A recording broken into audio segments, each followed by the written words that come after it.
Fantastic.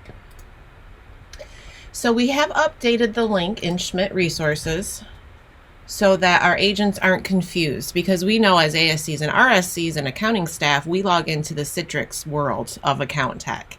But we do know that that password is very sensitive and we can break it if we're not careful. So we didn't want to confuse the agents and have them land on that login page. So we have broken out our account tech square. The link for the Citrix environment and some of our training tools are now residing in our password protected manager square and our password protected ASC square. So for the agents, they can go into any region that they're in. We'll just go ahead and pick Ohio. And then when they scroll down to find the account tech square here, they have the transaction plan login, and they can access the help desk as well if they choose to. This will ensure that they're not getting to the wrong login screen and confusing them. Now, if we go back and we want to go into the ASC square and put in our password, that will now be the account tech here, and that will have the login for Darwin for the Citrix. So we did break those out as to hopefully not confuse the agents or the staff on where they need to go to log in. So again, the agents will log in to the transaction plan link from their account tech square here. Now the email that went out explained it, the username is first name, last name, but we all know that some agents have legal names. They may be going by a nickname. So if they're unsure what their login is, have them reach out to whomever in your region does the agent onboarding, or myself, or Julie, or Jessica Poblinski, and we can look that up and ensure that the agents have access. Now we did have a little bit of a snafu when it came to the passwords. So there's 1 or 2 passwords that the agents will be able to utilize. And that is going out in the email that went out this morning, or it perhaps is going out here shortly. So it'll either be Schmidt 12 # with a capital S, or Schmidt 12 exclamation point with a capital S. So that is in the email. But again, if your agents are not able to log in, just have them reach out. It's an easy reset on our side, and we will be able to get them into the system.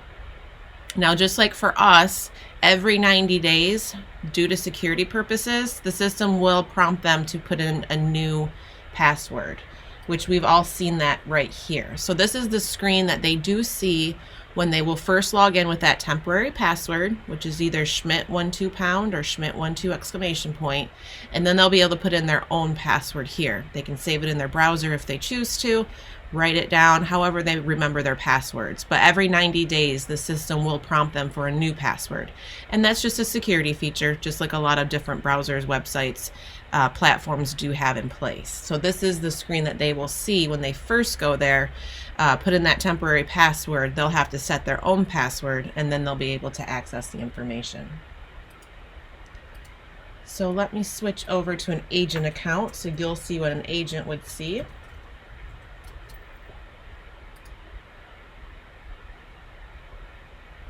So it will look a lot different than when you log in as a, my bar just moved, 1 second.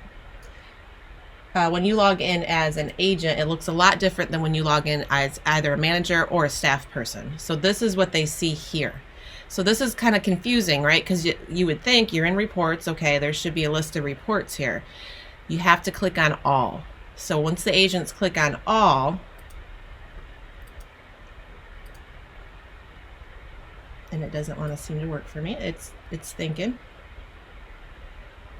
Once they click on all and they wait the load time, this is the options that the agents will have. They have their agent invoice statement, their buyer seller by agent, closings, the listing report, and their pending report. So they are able to run all of these reports for themselves, if they choose to, with this system. So they can choose by date range, just like we can when we're running office reports. So let's just jump into agent invoice statement. These are the options. You can see the agent stays stagnant. So agent X will never be able to run reports for agent Y.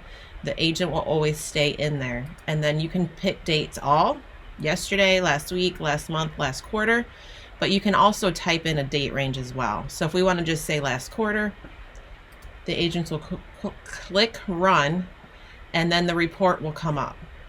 From here, they have the option to export it if they want with all of these options. So they click on the little scan disk up at the top, and they can export these if they choose to.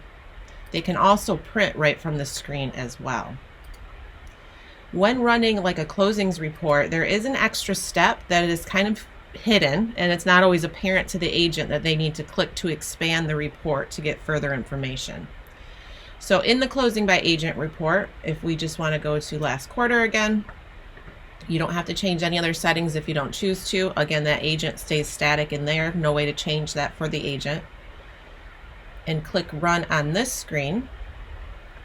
Anytime you see any of these little plus signs, that means there's an expansion. If you click on the plus, it gives you further detail. So as you can imagine, when you're on this first screen,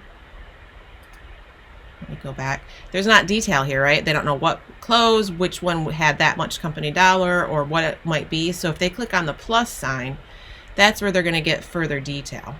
And that works the same way if they're exporting it into Excel.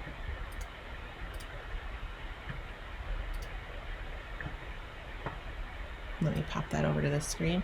It's the same option, only it's by levels. So they can click the plus sign here, or you can see the 1, 2, 3 level. 3 is always going to be wide open, as much detail as the report is offering. If the agent clicks on 3, that's what they'll be seeing on their report. So that is a little bit of a hidden feature that we like to point out to the agents, especially if you hear them saying, oh, this report would be great if it had X, Y, and Z on it. And most likely it's just because they haven't expanded it, that they aren't seeing it. I do have a question, so let me just take a second and read. Great point, Sherry. So we can absolutely rename that square to say transaction plan instead of account tech, and we'll make sure we get that done before 11 o'clock. So very good point. Thank you for pointing that out for us. We'll make that change. It's excellent. Just excellent plan. So besides reporting, what the agents can utilize in TransactionPlan is to access their listings so that they can update media if they choose to. Again, they don't have to. It's fully fed over from the MLS. But if the agent wants more control over their high-res photos, their videos, their open houses, they can now access that here in TransactionPlan. Now we know as part of our customer service to them, the local staff is absolutely able to upload those high-res photos, make sure that they're feeding over correctly, ensure the open houses are flowing through correctly. But if the agent does want the opportunity to do that on their own, they can now do that. And they do that right here in this box where it says type address. So they just have to start typing the address of one of their properties. And this quick screen box comes up. So all of these quick links, they can get to property info, they can get to showing appointments, which we don't really utilize this program for that. We have other programs that are more robust. They can get to the open houses here. They can get to their media documents if they choose to load them, are able to be there. Or if they just click on the address, it's going to fully open up that property information. Again, all of this data has come over directly from the MLS, but as we know as staff, there is no media held in the Citrix Darwin environment. It's all in TransactionPlan. And again, that's just a security feature as well. So if they are wanting to upload high-res photos, if the MLS is watermarking them and they want to upload photos so there's no watermark, they just come to the media stream. All the photos came over like they were supposed to from the MLS.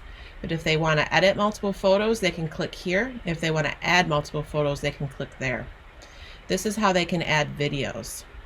So you can see there's options here to add videos. So that's the one that's already in there. If they had a secondary video they wanted to add, they have the choice of these, URL, video, or YouTube.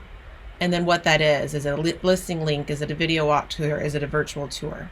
So the agents now are able to access this from their own listings via TransactionPlan.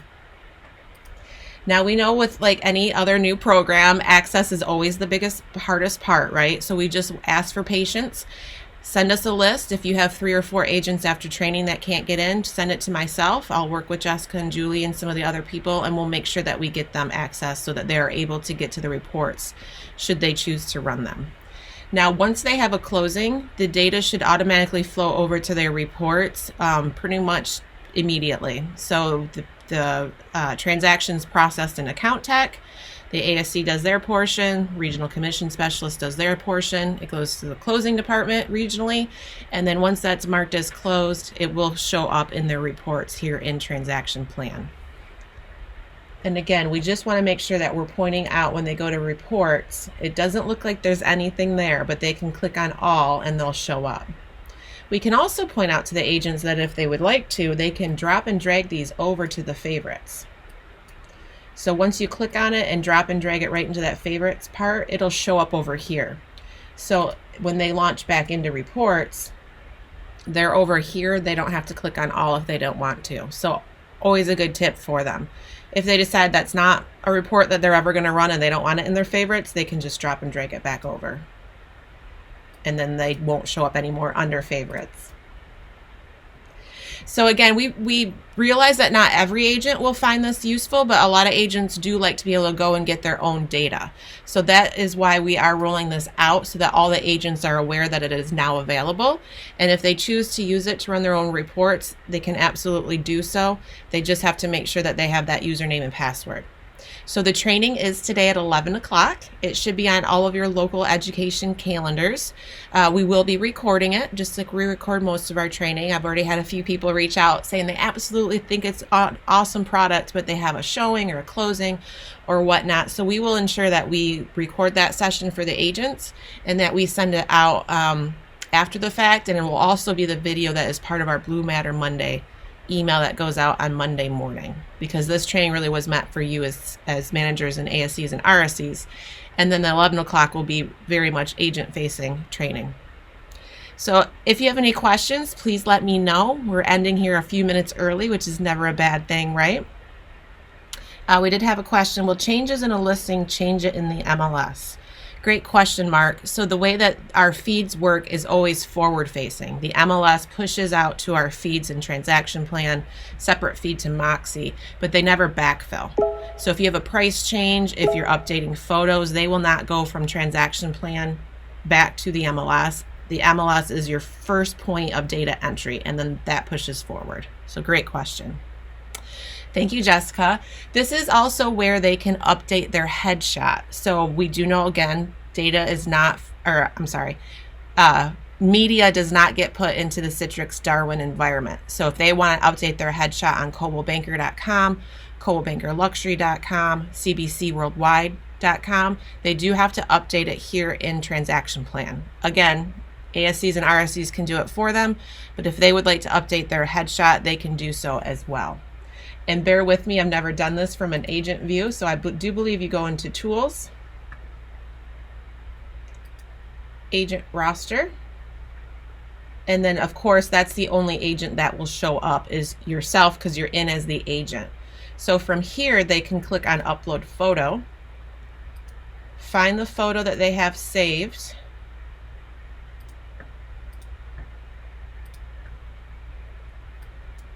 and then my Zoom box is in my way, and then click Open. And you can see the little red one right up there in the cloud. That's how you know it's working. It does take a second. It looks like nothing is occurring, but it is loading, and it just takes a little bit of time. So that little red one went away, your screen's gonna go away, and then when it flashes back, the headshot's in there.